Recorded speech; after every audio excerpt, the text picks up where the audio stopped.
கனகத்திரளே போற்றி, கைலை மலையானே போற்றி போற்றி.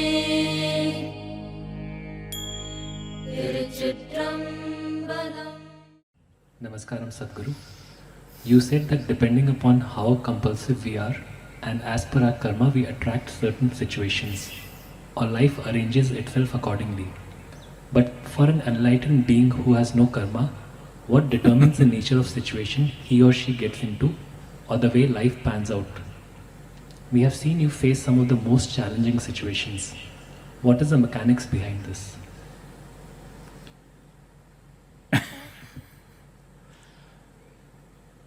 The question should be about you. So, whoever told you an enlightened being does not have karma? An enlightened being has immense karma, much more than others. Yes. Because without karma, if you're at a certain level of energy, without a certain weightage of karma, you cannot remain grounded. This is why 90% of the time enlightenment and leaving the body happens at the same time. Because if you do not consciously ground yourself with substantial weighty kind of karma, then you cannot stick to the body. First thing to understand is that karma is not some negative trash. It's only because of karma you are who you are. When we say karma, we are talking about layers and layers of memory which makes you who you are. There is evolutionary memory which makes you a human being. Suppose your body lost its evolutionary memory, well, you may start crawling because you are a human being not by knowledge, by a huge amount of evolutionary memory invested in every cell in your body, which makes you be human. You have seen when we do certain programs which are connected to getting into or putting our fingers into deep levels of karma like samyama, certain people start crawling, certain people start doing things. This is simply because we are sinking certain things deep inside, it's touching their evolutionary karma and things are happening. Well, there is an immense amount of karma, starting from the evolutionary or even before, the elemental karma is there, we will not go into it, it's too complex. But you understand the evolutionary karma. Let's say, see right now the frogs are happy in the evening for whatever reasons, they're doing quack, quack, quack. I don't know who found the connection about kissing the frog and turning them into human beings.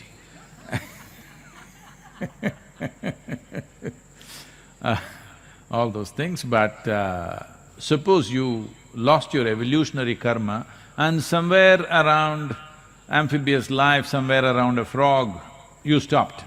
After that, what memory you had is gone. Suddenly, you may be a princess, but you will turn into a frog. Yes?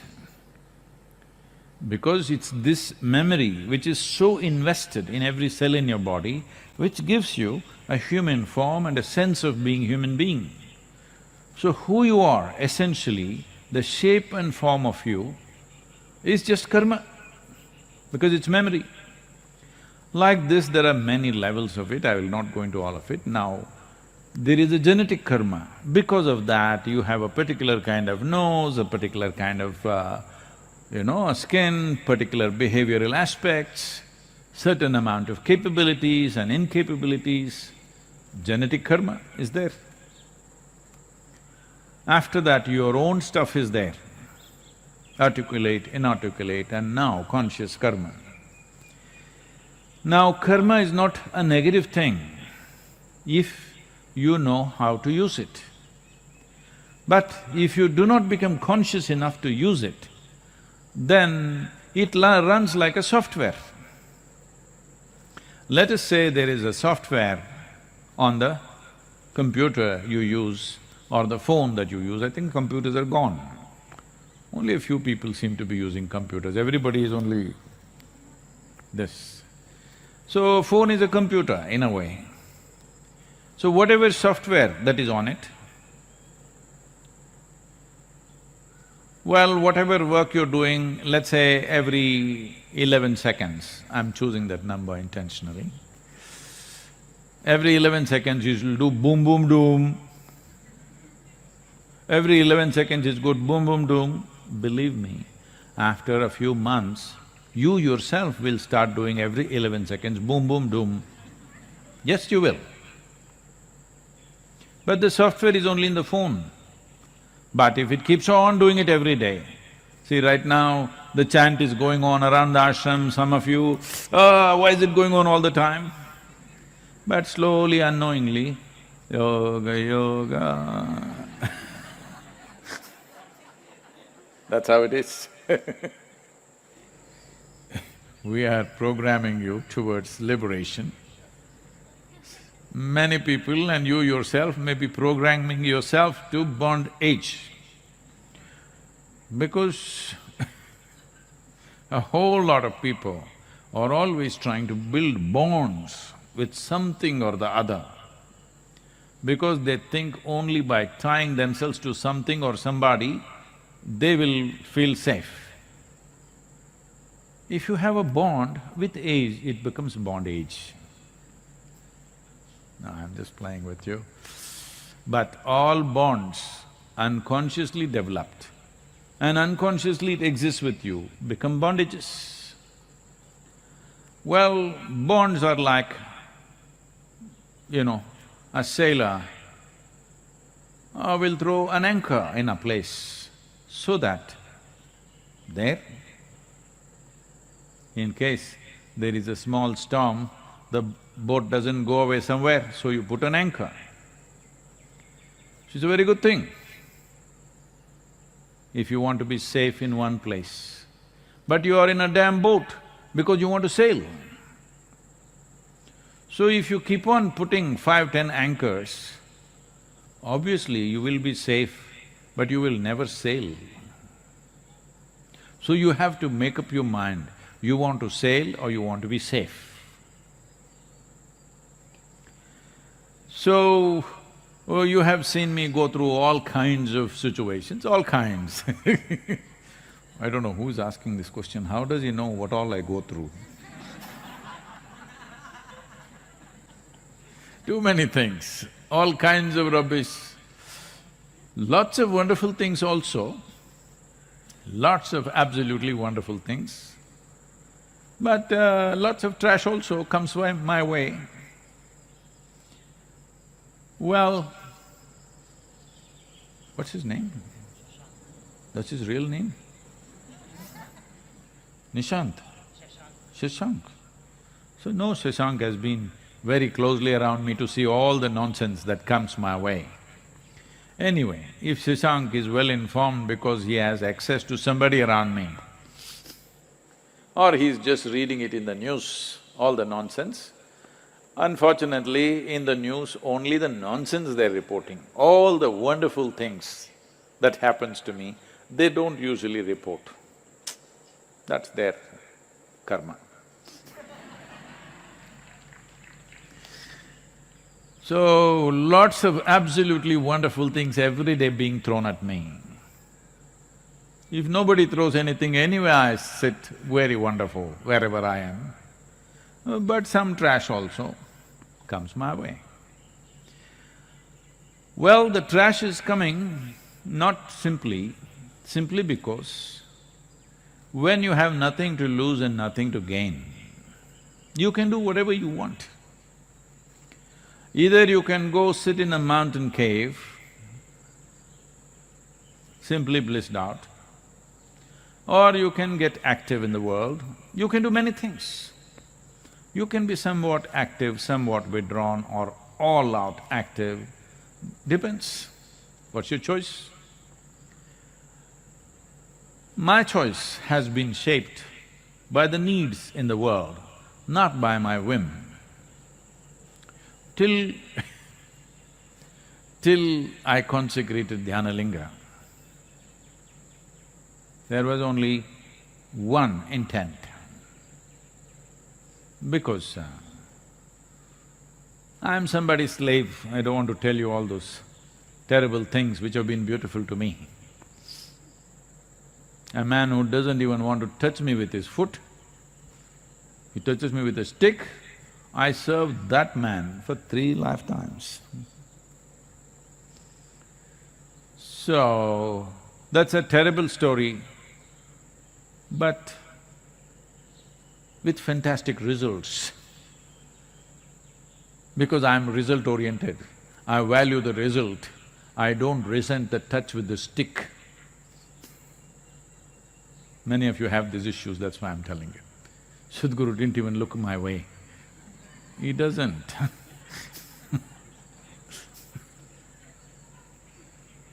So, because my activity since Dhyanalinga, till then I was not bothered about anything else, just one thing. I thought that's it and with that I will even end. Because I had not created an intent in my mind as what I will do beyond that. So things collapsed, things happened, whatever, that's all history now, every one of you know it probably. When the body began to collapse very badly, when my basic structure got very badly damaged and became almost like what to say, little crippled, then it became like a challenge, let's see if we can get back. And there were also some absolutely wonderful and dedicated people around me who were willing to give their life if necessary. So for their sake and also as a challenge, if we can really build back the system, we took up certain things and started working, which is another kind of karma.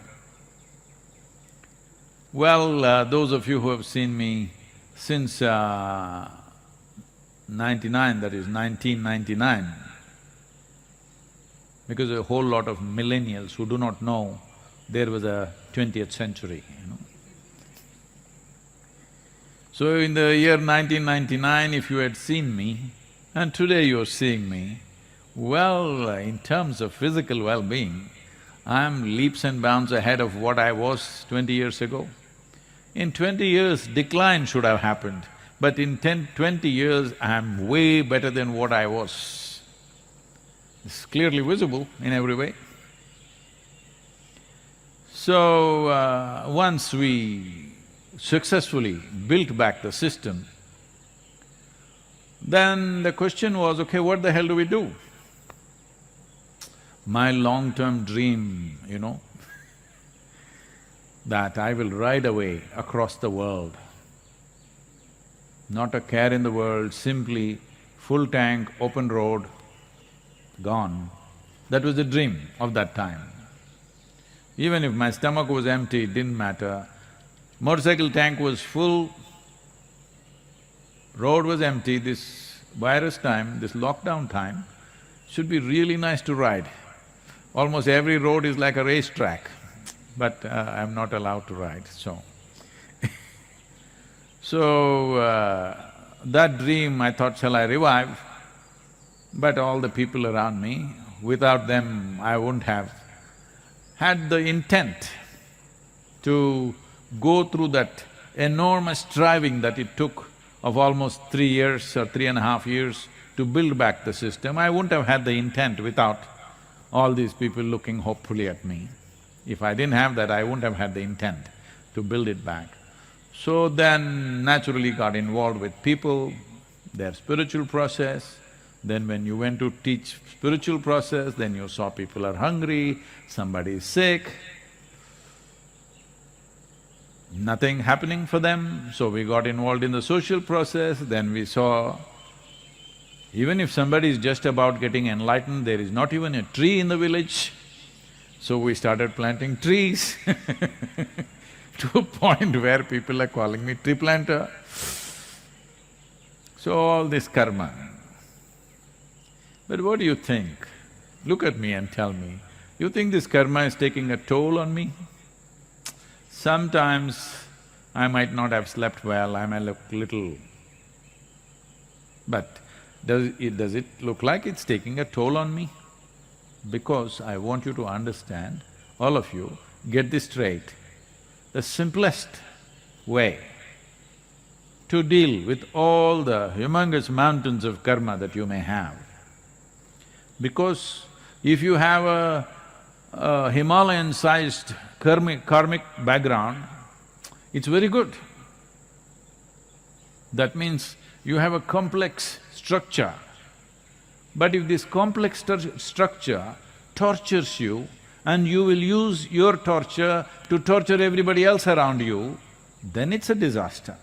But if you use this complexity, because complexity is needed to come out with very significant solutions.